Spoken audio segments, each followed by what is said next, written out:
I've talked about how current varies with voltage for a typical filament lamp.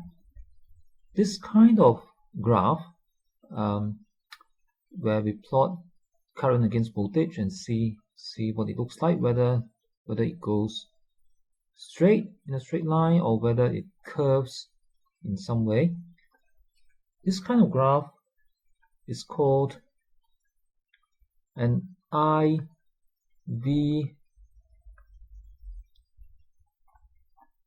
characteristic.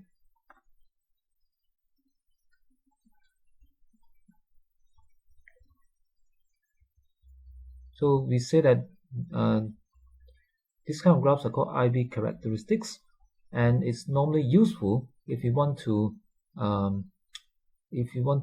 thinking to use a certain part of something in an electric circuit. Now, I want to talk about in this video the IV characteristic of something called a PN junction diode.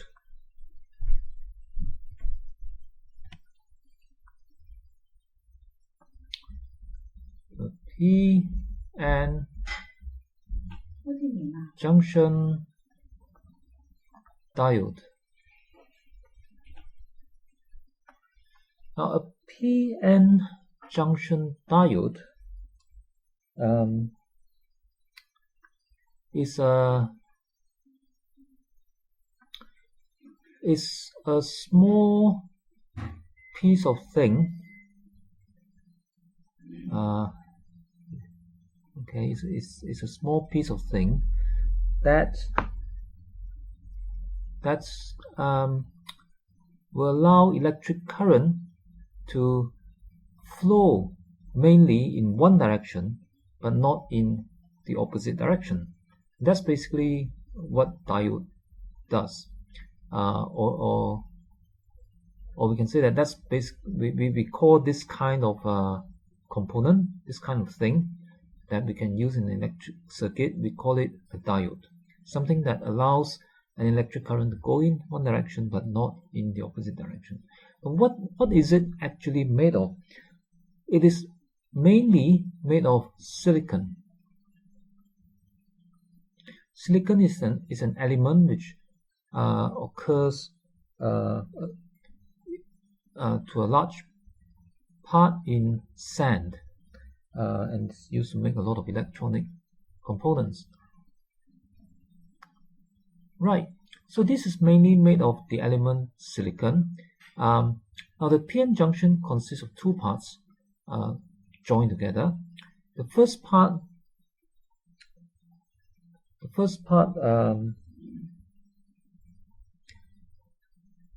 is normally called a P-type,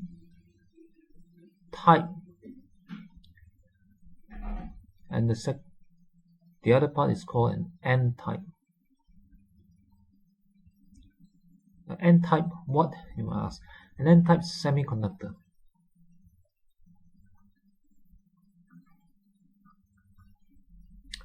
Now, and I shall talk about what these really mean much later on when I talk about band structures, okay? But for now, let me just say that, like I said, they are mostly silicon, but P-type means that it has a little bit of something else, inside, which is normally called impurities. So it's actually silicon with some, there can be a number of different things that are added inside. So example, silicon with, right, for example, for the P-type, with aluminum. So with a tiny amount of aluminum in silicon, it becomes something called a P-type semiconductor, and it has some special properties. And for the N-type, it's an N-type semiconductor, and it also contains some impurities. For example, it might contain some phosphorus. So having some phosphorus turns it into another type of semiconductor with a different property from the p-type semiconductor, and somehow when they are joined together they become a diode. Somehow when they're joined together they has this very special property that it would only allow current to flow in one direction, and we'll talk about, hopefully look at why this is the case and how it actually works in a much later video. But for now, what I'd like to do is this. Let me think about joining this up to a battery.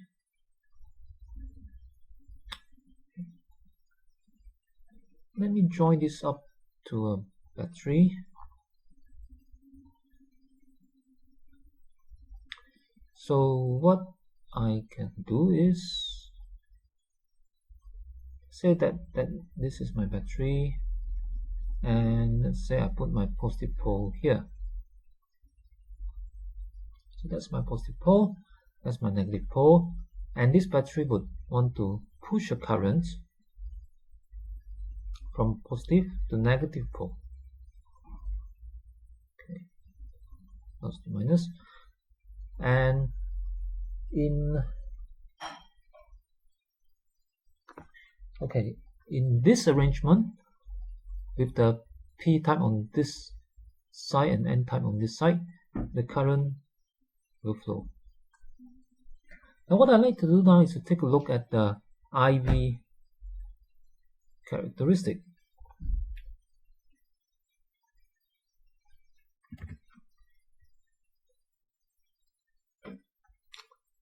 So that's my I-axis, that's my V-axis, I, V. Okay, and let's say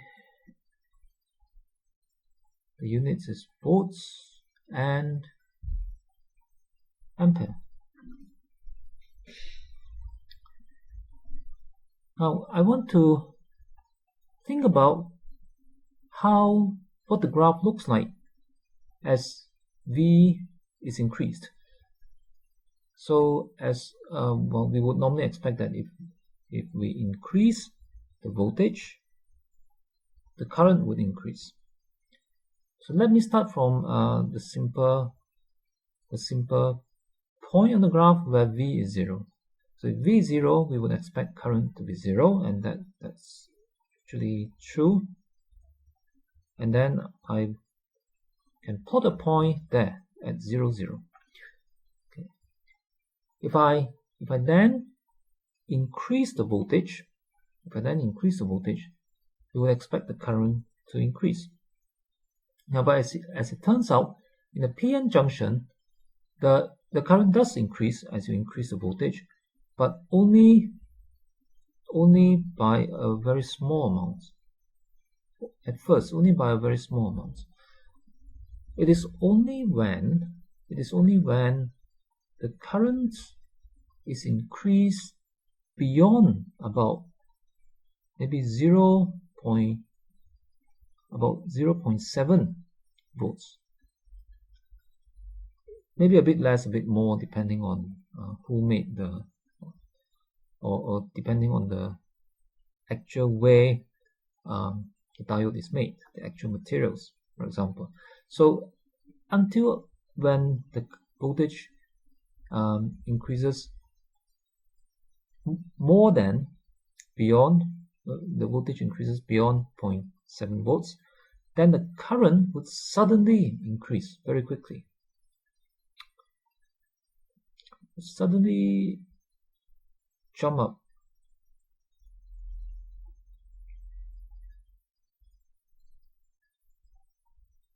And becomes a very good conductor, right? So meaning for a small voltage you can get lots of current. So that's how it is. That's how the IV characteristic would look like. So it's a little bit curious, this part about why you need a minimum voltage before you get more current. But what is even more curious about this junction diode is what happens when you reverse the voltage.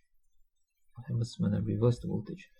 So let's say what I do now is that I'm going to take this battery and I'm going to turn it around so that the positive pole is on this side instead.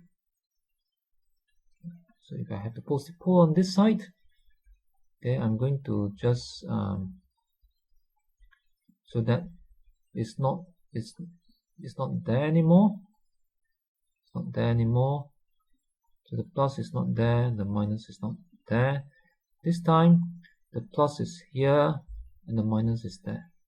So this time the current, instead of going in that direction, it will try to push a current in the opposite direction. Okay, it will try to push a current in the reverse direction. The trouble is it can't. Alright, for some reason, because of the physics of the electrons inside this diode, when you reverse the voltage and try to push a current the opposite way, you get no current. So you might imagine that you turn the battery around and you increase the voltage either by putting in stronger and stronger battery or using more easily using what we call a voltage supply. Okay, as you turn up the voltage, you'll find that if you measure the current, there will be no current. So now that the voltage is in the opposite direction, I can show it as a negative V on the graph. So I can plot it on to the left of the origin. So you'll find that the currents, if you measure it, is just zero or very nearly zero. Get nothing. And that in fact is what makes the diode so useful. It is a very special device. You know, if you just have a normal piece of copper wire, current can flow in either way, in either direction, no problem. But with a diode, it only allows current to flow in one direction but not in the other direction. And it is because of this property that we can make a lot of electronic devices. And it can also be useful to turn an alternating current, which we'll learn later on, a current that keeps changing direction, into a direct current that just goes in one direction. Okay, so we'll see more about the uses later on. But for now, let's just be familiar with this IV characteristic. So in one direction, as you increase the voltage beyond 0.7 volts, you get the current can go up a lot. It becomes a very good conductor. So this part just means that that the current goes up a lot just means that it becomes a very good conductor there. Okay, that's for this part. And for this part, where you see no current when you turn the voltage around, when you see no current, it becomes an insulator, more or less. A very bad conductor, an insulator. Doesn't allow. I just call it. It becomes as if it's a non-conductor. For this part. Now, but that's not the end of the story. If you make the reverse voltage big enough, now how big is big enough? Not that big actually, maybe about 4 volts in the opposite direction. Right? The moment it increases beyond 4 volts in the opposite direction, very suddenly, you get a current. And the current can increase a lot in the opposite direction. Okay, we think of this as it's really not so different from what happens on the right side. Okay? But from the point of view of trying to use it as a diode, that means as something that blocks current in one direction, this is a disaster. All right, we really don't like this to happen, but it happens, so people do find uses for it. But from the point of view of just wanting current to go in one direction, that's not good. And this is sometimes described as a breakdown. It's a breakdown, right? In a not so good sense, right? Just means that we can't break down in the sense that we can't use it as a normal diode anymore, as a one-way kind of device. But it does find users in certain places. So this then is more or less the full picture of the diode. And if you want to use a diode as a diode, as something that just allows current to flow in one direction, we can still work with this breakdown problem. We can work with it. It just means that we mustn't use a voltage that is more than 4 volts in the opposite direction. That means we should really just use voltages which is in between, maybe a bit less than 4 on this side, and on the other side, actually, okay, it might be a bit more than 0.7 or more.